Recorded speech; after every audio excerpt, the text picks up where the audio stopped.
Redmi Note 14 Pro 5G adalah sebuah penerus dari Redmi Note 13 Pro 5G yang kita bisa rekomendasikan di tahun lalu.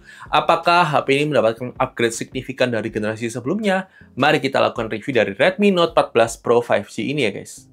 Mari kita bicara soal spesifikasi singkat yang dibawa oleh HP ini, yaitu menggunakan prosesor MediaTek Dimensity 7300 Ultra, RAM 8GB untuk varian yang kita uji, dan storage 256GB UFS untuk varian yang kita uji. Jadi mari kita lakukan review dari Redmi Note 14 Pro 5G ini ya guys. Aspek pertama yang akan kita bahas adalah dari sisi performance-nya, di mana HP ini sebenarnya termasuk oke untuk penggunaan harian, mau dipakai buat gaming juga masih nyaman. Cuma secara software ini masih belum stabil ya guys, masih kadang-kadang kita menemukan adanya stutter ketika kita buka tutup aplikasi. Kita tidak tahu apakah di varian yang lebih tinggi RAM-nya itu lebih stabil, tapi kalau yang di varian RAM 8GB, ini kadang-kadang masih ada stutter untuk penggunaan harian. Tapi ya minor ya guys, kadang-kadang muncul, kadang-kadang tidak, jadi kita tidak terlalu mensorotin itu, tapi itu perlu tahu kalian kalau beli HP ini. Jadi kalian tidak perlu expect yang terlalu mulus-mulus banget, tapi ini masih ada stutter. Perlu ada update software untuk memperbaiki ini. Tapi sebuah HP yang punya performance Antutu hingga 612.000, menurut kita ini termasuk oke-oke saja sih guys. Dan Geekbench 6-nya juga kalian bisa lihat skornya di layar kalian. Kemudian 3D Mark Wardaf Extreme Stress-nya juga kalian bisa lihat skornya di layar kalian. Terakhir, PC Mark juga kalian bisa lihat skornya di layar kalian. Overall, kita bisa bilang ini mendapatkan upgrade dari generasi sebelumnya secara performance-nya. Tapi bagaimana dengan gaming sendiri? Kita coba 7 game di sini. Ada kita coba game Mobile Legends.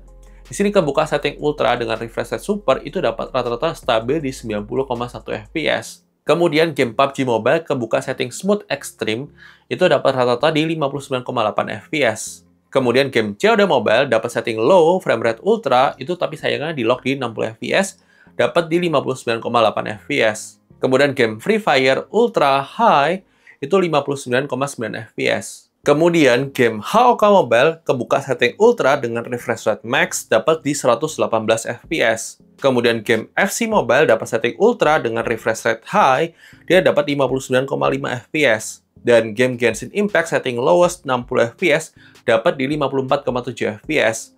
Untuk manajemen panasnya sendiri sudah lebih better daripada generasi sebelumnya, tapi tetap akan menghangat ketika kita pakai buat gaming, tapi sudah improve dari generasi sebelumnya. Kucap banget buat Xiaomi, improve sistem pendinginannya lebih better dibandingkan generasi sebelumnya ya guys. Dan untuk secara performance kita bisa simpulkan performance sebenarnya bagus, tapi memang perlu ada update software untuk mencegah stutternya yang tadi ya guys. Lanjut kita bicara soal kamera sendiri. Secara kamera sebenarnya tidak terlalu beda jauh dari generasi sebelumnya. Pakai sensor 200 megapiksel, kamera ultrawide 8 megapiksel, dan kamera depan 20 megapiksel itu yang mendapatkan upgrade.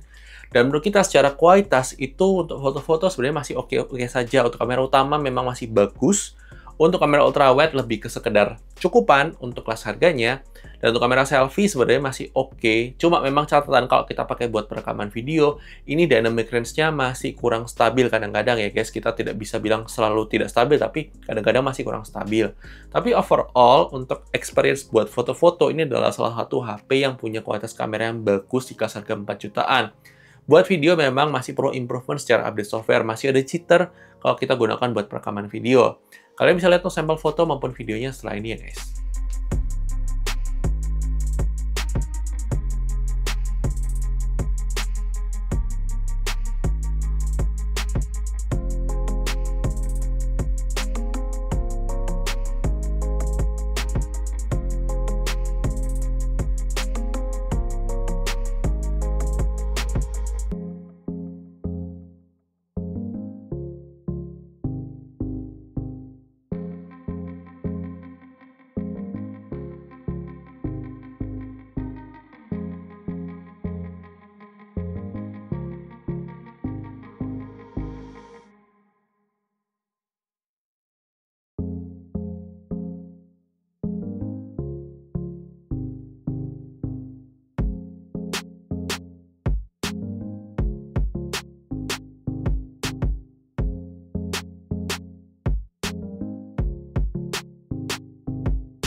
Oke guys, ini dia adalah sampel perekaman kamera depan dari Redmi Note 14 Pro 5G yang kita bisa bilang untuk kualitas kamera depannya ini nggak terlalu yang gimana-gimana ya guys. Dynamic range-nya masih agak kurang. Kalau kalian lihat wash out banget ya, bagian belakang ini terang banget ya, menerangkan di bagian depan, sehingga bagian belakangnya itu kelihatan wash out banget. Agak disayangkan banget untuk harga 4 jutaan ya.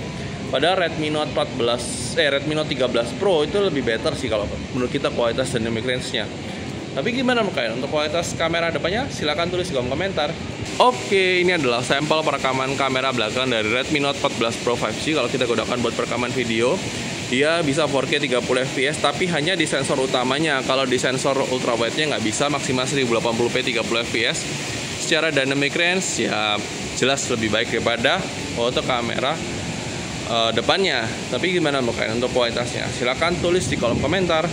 Oke, ini adalah sensor ultrawide-nya yang maksimal 1080p 30 fps. Sangat disayangkan banget tidak bisa untuk 4K 30 ya, karena pakai sensor sejuta umat, pakai Sony IMX355 yang sejuta umat dari HP murah, HP menengah, sampai HP mahal pun masih ada pakai sensor ini. Yang agak disayangkan dia di limit di 1080p 30 fps karena dia cuma 8 megapiksel. Seandainya pakai sensor 12 megapiksel ini pasti bisa 4K. Dan sayangnya belum bisa switchable lens meskipun di perekaman 1080p 30 fps. Tapi gimana muka? Silahkan tulis di kolom komentar. Oke guys, ini dia adalah sampel perekaman kamera depan dari Redmi Note 14 Pro 5G kalau kita gunakan buat perekaman video. Sangat berasa banget jitternya ya. Untuk HP 4 jutaan agak disayangkan banget. Noise-nya juga cukup berasa banget untuk HP 4 jutaan. Kita padahal berharap ini ada penerusnya yang lebih better. Tapi gimana menurut untuk kualitas kamera depannya sendiri? Silahkan tulis di kolom komentar. Oke guys, ini dia adalah sampel perekaman kamera belakang dari Redmi Note 14 Pro 5G kalau kita gunakan buat perekaman video. Bisa dibilang secara kualitas sih lebih bagus jauh daripada kamera depannya. Warnanya itu agak berubah, yang Sumo itu harusnya warnanya agak putih ya, jadi kebiruan. Dan gimana menurut untuk kualitasnya? Kalau menurut kita sih ini warna orange-nya pun yang Coco Story itu dia harusnya lebih orange, jadi warnanya lebih berubah ya untuk dalam kondisi LED. Tapi silakan tulis pendapat kalian di komentar mengenai kualitas kamera belakangnya. Ini untuk kamera utama sih bisa dibilang termasuk oke lah guys. Oke, ini adalah sampel kamera ultrawide-nya kalau kita gunakan buat perekaman video. Kurang lebih seperti ini untuk kamera ultrawide-nya, jelas jauh signifikan penurunan kualitasnya dibandingkan kamera utama. Tapi gimana menurut kalian? Apakah masih menarik atau tidak? Silahkan tulis di kolom komentar ya guys. Lanjut kita bicara soal layar. HP ini berkaitan layar AMOLED 1,5K refresh rate 120Hz. Perlindungan Corning Gorilla Glass Victus 2. Bisa nonton YouTube 4K 60 HDR. Untuk nonton Netflix Widescreen L1 HDR. Jadi ini suatu hal yang bagus banget untuk layarnya. Kemudian untuk speaker sendiri, HP ini bakal dual speaker dengan Dolby Atmos yang karakteristik audionya termasuk bagus. Kalian bisa dengarkan untuk sampel audionya di video unboxing ya guys. Lanjut kita bicara soal baterai life. Baterai 5110 mAh-nya itu memang masih termasuk cukup boros untuk dipakai seharian. Agak disayangkan sebenarnya tidak terlalu beda jauh banget dari yang generasi sebelumnya, tapi memang sedikit lebih irit daripada generasi sebelumnya. Untuk penggunaan harian tuh sebenarnya masih aman untuk seharian, tapi asal intensitas kalian tidak terlalu sering ya guys. Tapi itu yang kalian perlu tahu soal baterai life-nya. Kemudian untuk charging sendiri, HP ini mendapatkan charger 45 watt yang alias downgrade dari sebelumnya 67 watt ke 45 watt. Butuh waktu sekitar 1 jam 15 menit untuk full charge ya guys. Kemudian dari sisi security sendiri, HP ini sudah ada on-screen fingerprint scanner dan juga sudah ada face unlock. Lanjut dari sisi desain, menurut kita dengan desain layar curve, dengan desain kamera modul kamera yang baru, menurut kita ini suatu hal yang fresh dan unik dan kesan premiumnya lebih dapat ya guys di kelas harga 4 jutaan. Kemudian untuk slot SIM card sendiri, HP ini bakal slot SIM card dual SIM card tanpa microSD slot, tapi sudah ada dukungan eSIM yang tidak ada di generasi sebelumnya ya guys. Kemudian untuk aplikasi zoom sendiri sudah support virtual background zoom yang karena prosesornya mendukung. Kemudian dari sisi fitur, HP ini sudah punya NFC, punya IP68 upgrade dari generasi sebelumnya. Kemudian yang dihilangkan adalah jack 3,5 mm dan tidak punya aplikasi FM radio, tapi masih support USB OTG ya guys.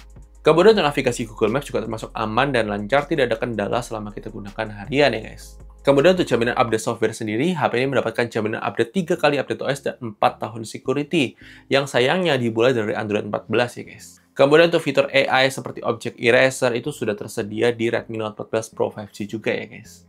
Kesimpulannya, ini adalah bukan sebuah upgrade yang signifikan dari generasi sebelumnya.